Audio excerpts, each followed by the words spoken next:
Hello, today is Friday, August 3rd, and this is Bruce Steinberg of www.brucesteinberg.net reporting on the July 2007 U.S. employment situation. The Current Population Survey, or CPS, but commonly known as the Household Survey, reports the unemployment rate, which was officially labeled as essentially unchanged, rose 0.1% to 4.6% in July. That unemployment rate was the result of unemployment rising by 188,000 persons in a civilian labor force that only grew by 159,000 to just over 153 million, with 30,000 fewer people working. About 79 million were not in the labor force. The Survey of Businesses, officially the Current Employment Statistics Program, or CES, but more commonly referred to as the Jobs Survey or Report, reported overall job growth of 92,000 last month. An interesting twist in the goods-producing sector. Manufacturing only declined by 2,000 jobs in July, while the data finally showed what economists have been puzzling over. The construction sector has begun to lose jobs, 12,000 last month. Residential building was down 4,200 jobs, while non-residential building was down even further. It lost 69,000 jobs. Natural resources and mining continued to dig out new jobs with a 2,000 job gain. Once again, it was the service-providing sector to the rescue, with a 104,000 job gain in July, which was off the pace of June's increase of 133,000 new jobs. The retail trade sector, with a total of nearly 15.4 million jobs, continued to process some job returns in July with a minor 1,200 job loss. Despite retail's losses, the wholesale trade sector received a shipment of 10,300 new jobs last month. Professional and business services recovered nicely with a 26,000 job gain. One of the more notable subsector gains was in computer systems design and related services that computed 14,800 more jobs on top of a 5,400 job gain in June. One big gainer was education and health services with a total of 39,000 new jobs.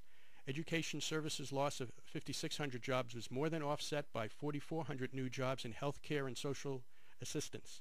Consistent with recent trends, hospitals checked in 8,600 more jobs and home health care services added 7,600 new jobs.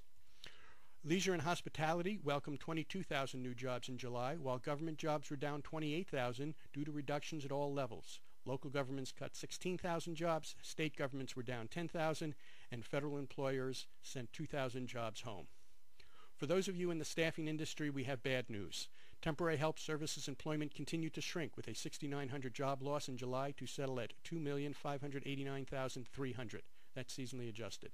For July, temporary help employment was down by 0.3% from the previous month and down 1.7% from July 2006. Temporary help services employment continued to lose incremental market share of overall jobs in July to 1.87%, which is where it was a little more than 2 years ago. Several theories abound regarding temporary help employment's ongoing poor performance. Last month, and again this month, some private employment analyses found that only small and medium-sized companies saw employment growth and that large employers actually experienced declines in employment. It would be a safe assumption to say that a significant portion of temporary help activities takes place at large companies. If large companies are declining in employment, for whatever reasons, certainly because they are offshoring more production would be a significant one, they would have less need for temporary workers, hence the lackluster performance.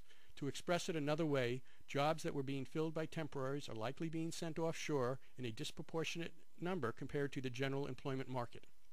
Overall, this was a relatively positive employment report. Although the unemployment ticked down 0.1%, jobs growth was still relatively healthy at 92,000 new jobs, and that takes into account the impact of a 12,000 job loss in construction and 28,000 fewer jobs in government, which were likely the direct result of dropping housing values and hence tax revenues and budget shortfalls.